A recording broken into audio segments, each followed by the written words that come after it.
Okay guys, buhos tayo ngayon. Apat na truck po ang natin ginamit dito. Apat na mixer. Second floor slab tayo ng basement. Itong huli na natin na buhos. Dati ang buhos natin dito, foundation, tapos roof ng basement, tapos second floor. Ito na yung pinaka last.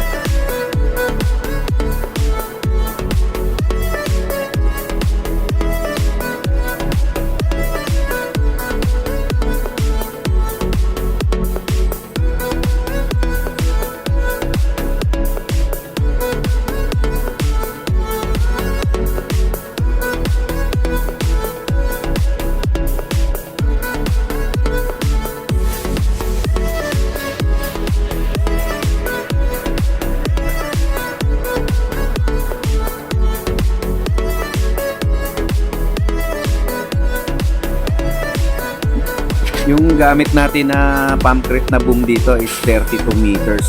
Kaya abot niya talaga hanggang sa dulo.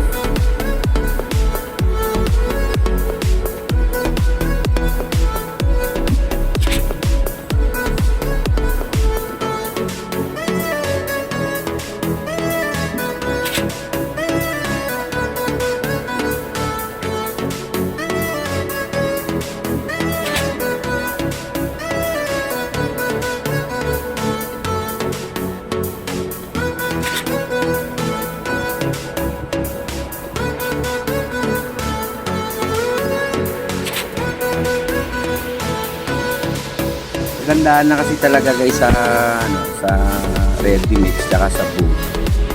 Makikita nyo dito wala talagang kapagod-pagod yung mga tao natin. Hintay lang talaga mapuno, tapos papantayin na lang nila. Tapos kami na bahala yung nagkakalat ng haluan para maalalayan yung kapal saka yung bigat. Kasi pag masyadong mabigat baka pwedeng lumundo. Mas madali talaga guys pagka ready mix ang bubuhos natin sa mga project natin o mga bahay natin o commercial. Mas mabilis ang proseso at mabilis matapos.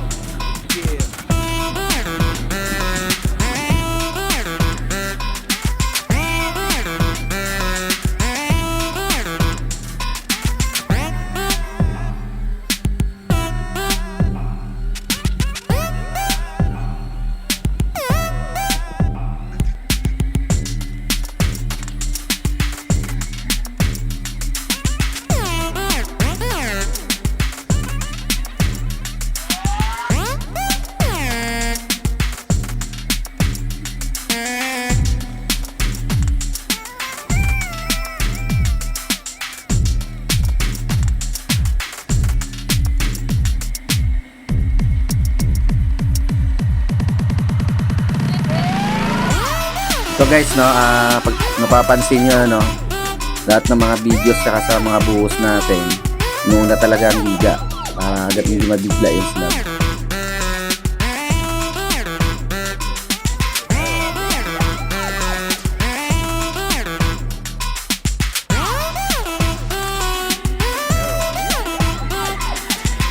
So guys, pang-atlong truck na to, pang-apat na yata.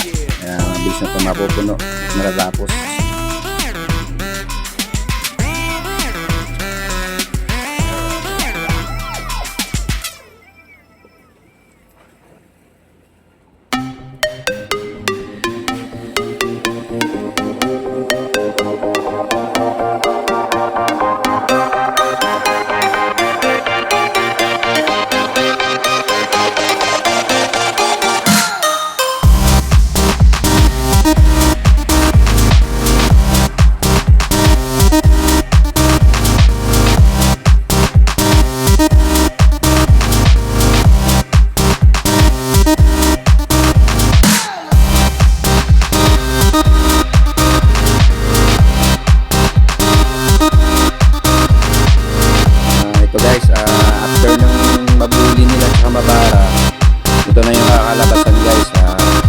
Ito na yung binuhos natin after 2 hours yata to na natapos nila barahin tsaka bulihin. Yan guys, pinapatuyo na lang yan. Kagandahan nito guys sa kinabukasan, pagkatapos ng buhos, diligan siya tuwing umaga para maganda yung pagkatuyo ng halo at saka pag-settings niya. Okay guys, thanks for watching. Subscribe na lang kayo sa mga next videos natin. Abangan na lang natin.